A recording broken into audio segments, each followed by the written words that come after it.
समर्थ गुरु रामदास ने एक बार कहा, सत्संग चलता था, कीर्तन चलता था, उन्होंने कहा कि कल असली सत्संग करेंगे। सब चौंक गए, कल असली सत्संग? तो अभी तक जो हो रहा था क्या वो नकली था? असली सत्संग? बोले हाँ। और उस असली सत्संग में हनुमान जी सबको दर्शन देंगे। समर्थ का वाक्य ब्रह्म वाक्य था, सब जानते थे कि अगर इन्होंने कहा है तो हाँ ऐसा होगा। लेकिन सबके साथ मुश्किल वही थी जो आज भी है कि मर्म को नहीं समझते। समर्थ आए और यही सीताराम की धुन प्रारंभ करी, लीन हो गए, सीताराम सीताराम सीताराम। जितने सत्संग में बैठे थे वो भी कीर्तन करने लगे। घंटा भर हो गया। उन्होंने कहा अब सत्संग शुरू होगा, अब सत्संग शुरू होगा। पर कीर्तन चलता रहा। लोगों ने सोचा कि शायद आज महाराज कीर्तन के ही भाव में हैं, आज सत्संग नहीं करेंगे। धीरे धीरे करके लोग उठ के जाने लगे। आज का समय होता तो शायद कालीन वाले अपना कालीन उठा लेते, माइक वाले अपना माइक उठा लेते, क्योंकि संध्या से शुरू हुआ संकीर्तन मध्य रात्रि तक पहुंच गया। हनुमान जी प्रकट हो गए, क्योंकि समर्थ ने कहा था असली सत्संग होगा, हनुमान जी आएंगे। साथ के शिष्य सेवक भी सब चले गए। बोले महाराज तो आज आंख बंद करके कीर्तन में लीन हो गए, अब सत्संग तो शायद कल ही करेंगे।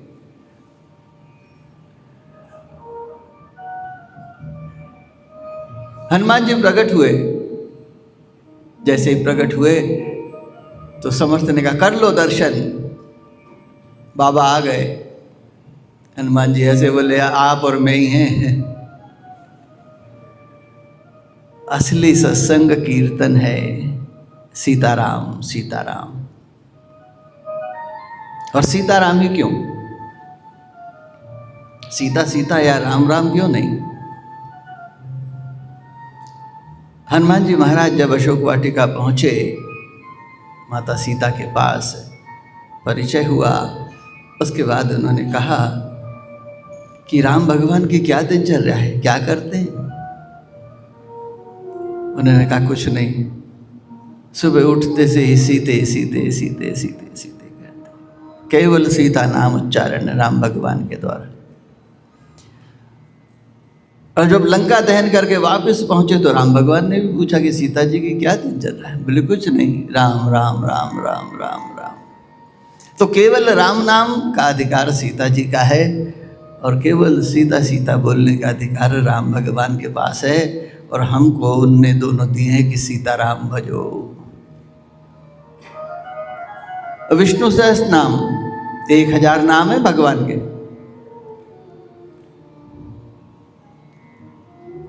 एक बार आप राम बोलो तो विष्णु सहस्त्र नाम का फल मिलता है।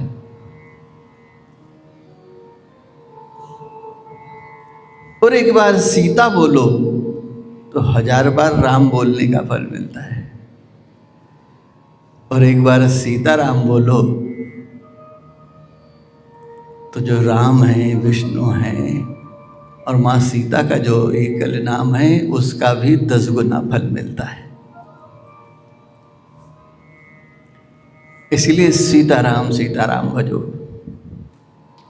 अभी कीर्तन प्रारंभ हुआ तो कई लोगों के मन में आया, कई लोगों ने तो एक दूसरे से बात भी करी कि ये तो शक्ति उपासक है, ये इधर कहाँ शिफ्ट हो गए, ये रामधुनी कैसे लगने लगी?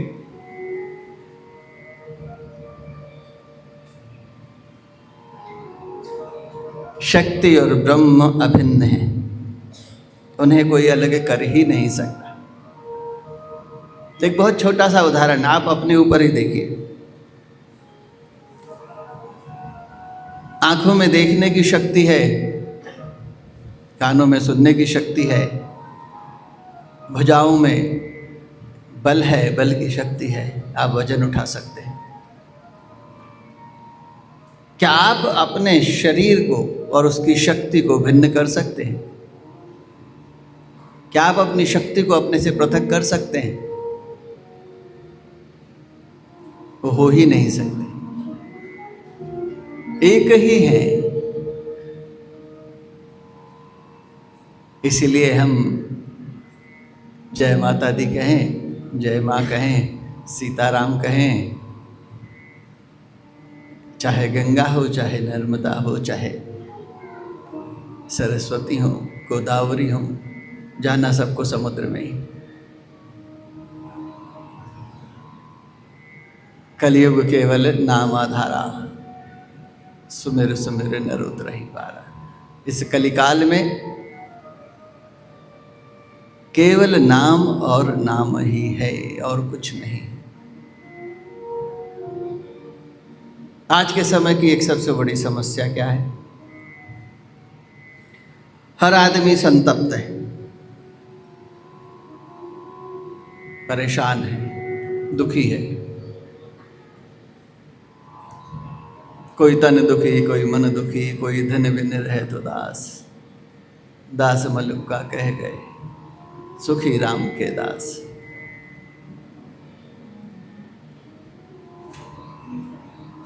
यहां जितने बैठे हैं, यहां जितने सुन रहे हैं, एक विचार करिए, आप अपने पूरे जीवन में सुबह से शाम और शाम से सुबह, सोने से जागने तक और जागने से सोने तक जो भी कर्म करते हैं, जो भी काम करते हैं,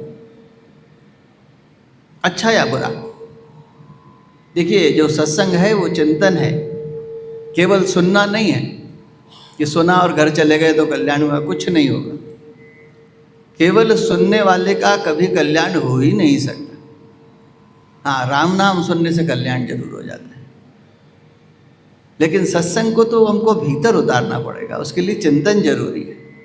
तो चिंतन करिए कि आप जितना भी कर्म करते हैं उसके पीछे भावना क्या है, इच्छा क्या है। कैसा भी कर्म,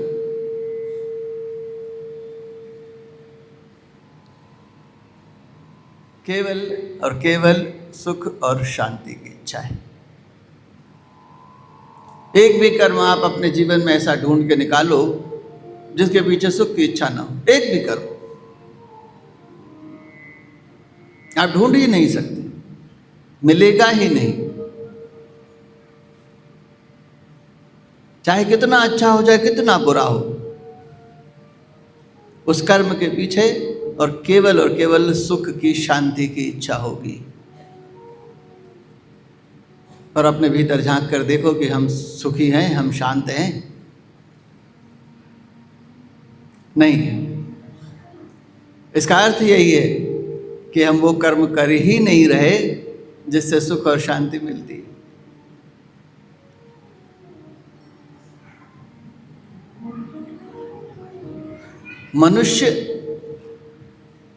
मनुष्य इसलिए है क्योंकि ईश्वर ने उसको मनन करने की शक्ति दी है।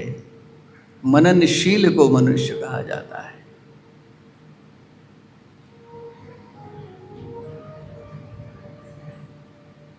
बात कड़वी है, लेकिन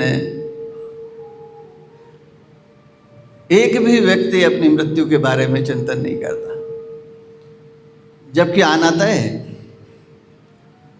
यहां कोई ऐसा है जो अमर है?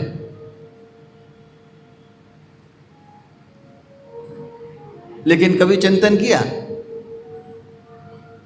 कि हमें भी जाना है?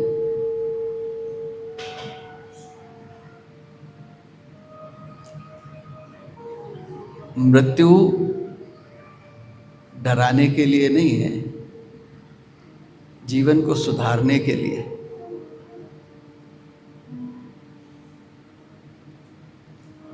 आज सबसे बड़ी विडंबना ये है कि हम डर ही नहीं रहे।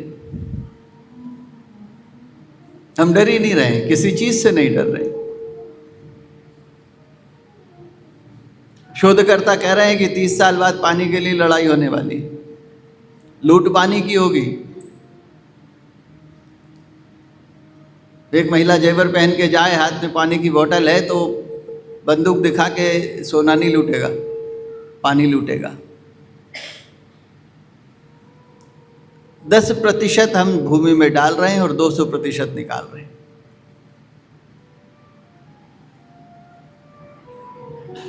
हमें भय नहीं। भय इसलिए नहीं है क्योंकि हम उसे व्यक्तिगत ले ही नहीं रहे। हम रोज पेपर में पढ़ते हैं, एक्सीडेंट हुआ, हेलमेट नहीं पहना था, इसलिए गंभीर हो गया या चला गया। फिर भी हेलमेट पहन के नहीं निकलते, क्यों? हमारे साथ थोड़ी होगा ऐसा। जो चला गया वो कह नहीं सकता कि मेरे साथ हो गया।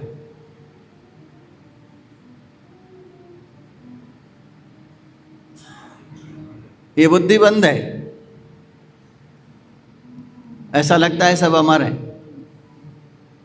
चिंतन ही नहीं है इस दिशा में। और जब तक व्यक्तिगत नहीं होगा, जब तक स्थिति सुधरेगी भी नहीं। ये सत्य है। कभी विचार किया मनुष्य जन्म क्यों मिला? कभी नहीं सोचा, कोई नहीं सोचता। अपने दादाजी को देखो, पिताजी को देखो, उनका जीवन देखो, उनकी दिनचर्या देखो। सुबह उठे, नाश्ता किया, काम पर लग गए, दोपहर को भोजन किया, घर आए, फिर भोजन किया, सो गए, फिर सुबह उठे, फिर वही प्रक्रिया चालू है।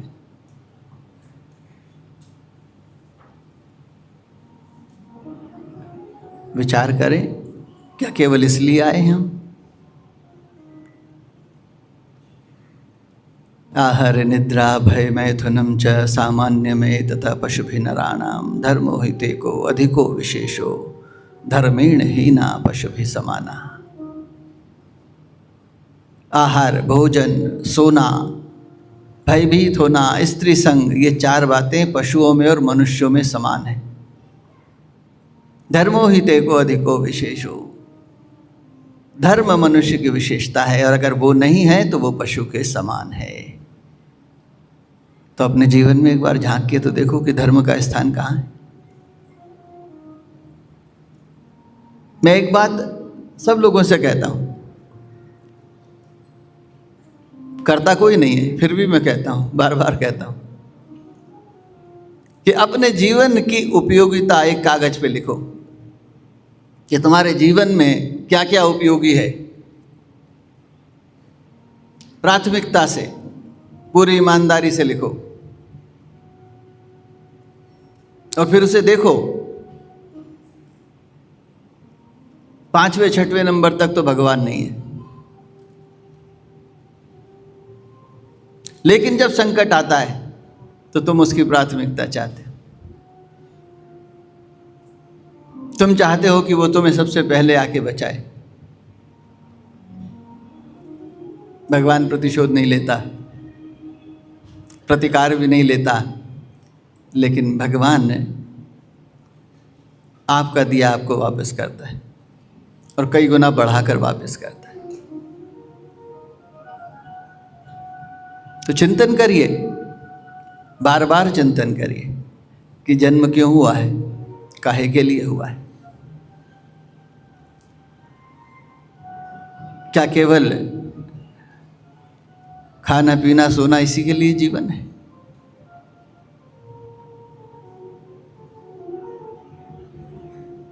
अगर आए हैं तो किसी उद्देश्य से तो भेजा ही होगा प्रभु। जन्म दिया ना प्रभु ने, और जन्मोत्सव, जन्मदिन बहुत लोग मनाते हैं।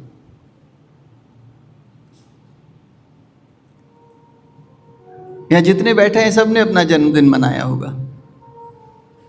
मैं आप सबसे पूछता हूं, क्यों मनाते हैं जन्मदिन? क्या उद्देश्य है जन्मदिन मनाने का? अगर सांसारिक दृष्टि से देखते हो तो 1 वर्ष कम हो गया जीवन का, उसकी खुशी है कि चलो आयु कम हुई। मृत्यु की तरफ 1 कदम और बढ़ा, ये तो कोई नहीं कहता और न इस कारण से मनाता है। वास्तव में हम कहते हैं जन्मोत्सव, उत्सव है ये। तो क्यों है उत्सव? उसके पीछे कारण है। ईश्वर ने हमें जन्म दिया क्यों, ये भी विचार करने की बात है। ये उसकी करुणा है, ये उसकी दया है कि उसने हमें जन्म दिया। और करुणा और दया क्यों है कि उसने देखा कि पिछले जन्म में ये माया में फंसा, सब जगह उलझा, मेरी तरफ नहीं बढ़ा। इसे एक और अवसर देता हूँ, एक और मौका देता हूँ।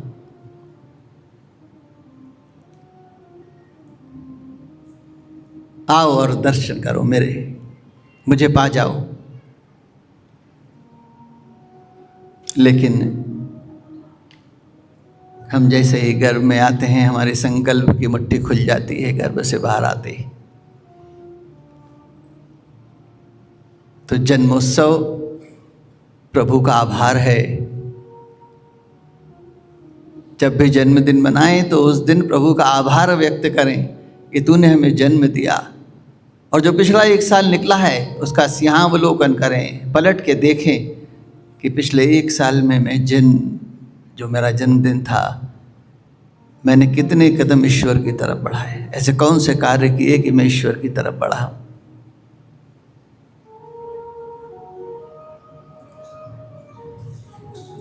आभार उत्सव है वो। उस दिन ईश्वर का आभार व्यक्त करना चाहिए, उससे प्रार्थना करना चाहिए कि हे ईश्वर, तूने मुझे एक और अवसर दिया तुझे पाने का, अब तू ही कृपा कर कि मैं तेरे रास्ते पर आगे बढ़ूं। हम क्या करते हैं? इधर केक काटा, उधर बॉटल खुली, जन्मदिन हो गया।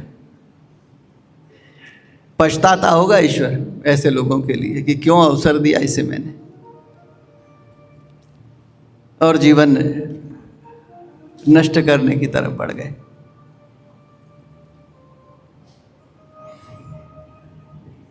चिंतन करिए, चिंतन ही सत्संग है। जब तक आप स्वयं चिंतन नहीं करेंगे, आपका कोई भी कल्याण नहीं कर सकता। आप कितने ही सिद्ध संत के पास चले जाओ, आपका चिंतन, सही दिशा का चिंतन ही आपका कल्याण करेगा। आज जब मैं सत्संग में भीड़ देखता हूँ तो ऐसा लगता है कि शायद सतयुग में भी इतनी भीड़ नहीं होती होगी सत्संग में जितनी आजकल होती। लेकिन कोई बदला? संसार बदला? नहीं बदला। अभी निरंतर जो घटनाएं हो रही हैं, जो पेपर में छप रही। अभी एक पत्रकार महोदय ने मुझसे पूछा कि जो निरंतर घटनाएं हो रही हैं, महिलाएं पुरुषों को मार रही हैं, क्या इससे पुरुषों को डरना चाहिए? मैंने कहा भाई, रावण ने सीता का हरण किया था तो सारी महिलाएं तो नहीं डरी थी, लेकिन निश्चित रूप से ऐसी पशुता धर्म के अभाव में ही होती है, संस्कार के अभाव में ही होती है। इसीलिए संस्कार और धर्म जब तक जीवन में रहेंगे, आपका, आपके परिवार का, सबका कल्याण होगा। भोजन जितना गरिष्ठ होता है, उसके पाचन में उतना ही समय लगता है। आप सत्संग सुनो, 20 मिनट सुना है तो कम से कम 40 मिनट उस पर चिंतन करो, जब वो पचेगा।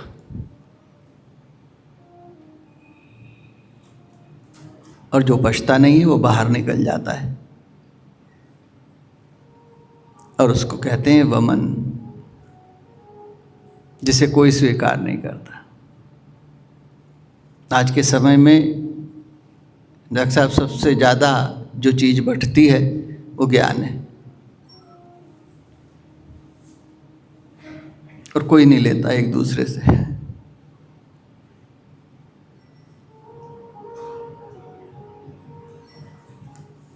अंगुलीमाल की कथा आप सबने सुनी होगी। डाकू रत्नाकर जो वाल्मीकि बने उनकी कथा भी आपने सुनी होगी। अंगुलीमाल ने इतने लोगों को मारा था कि उसकी लंबी माला हो गई थी अंगुलियों की, जिनको मारता था उसकी उंगली गले में पहन लेता था। और डाकू रत्नाकर ने तो इतने लोगों को मारा था कि 3 बैलगाड़ी भर के जनेऊ इकट्ठा हुई थी। अंगुलीमाल को तथागत ने कहा रुको, वो रुक गया। डाकू रत्नाकर को नारद जी ने कहा, देव ऋषि नारद जी ने कि रुको, वो रुक गया। चिंतन करिए कि क्या इससे पहले किसी ने उनको रोका नहीं होगा कि रुको रुको। जिसको भी मारा होगा उसने कहा होगा रुको, पर वो नहीं रुके। इनके कहने पे ही क्यों रुके? इसलिए रुके क्योंकि वाणी के पीछे तप था, वाणी के पीछे सत्य था, साधना थी। आज समाज इसीलिए नहीं बदल रहा कि वाणी के पीछे का तप, साधना समाप्त हो गई। लेकिन जो हमने शुरू में कीर्तन किया, सीताराम सीताराम, वो अद्भुत है। केवल वो कीर्तन आपको तार सकता है, वो कीर्तन आपके जीवन को पूरा बदल सकता है। एक गलतफहमी कहें या ज्ञान कहें, लोगों को ये लगता है कि सीताराम कहने से भक्ति मिलेगी।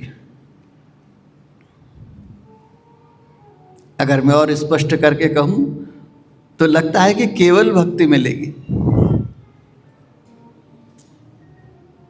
यहां किसान भाई भी बैठे हैं हमारे। खेत में किसान गेहूं बोता है कि भूसा बोता है? गेहूं बोता है। भूसा बाय प्रोडक्ट है, उसको वैसे ही मिलता है, वो ले चाहे न ले, लेकिन भूसा साथ में मिलता है गेहूं के। भूसा नहीं बोया जाता, गेहूं बोया जाता है। राम नाम जो है वो गेहूं है, और जो संसार का ऐश्वर्य है वो भूसा है, वो तो वैसे ही मिलेगा तुमको।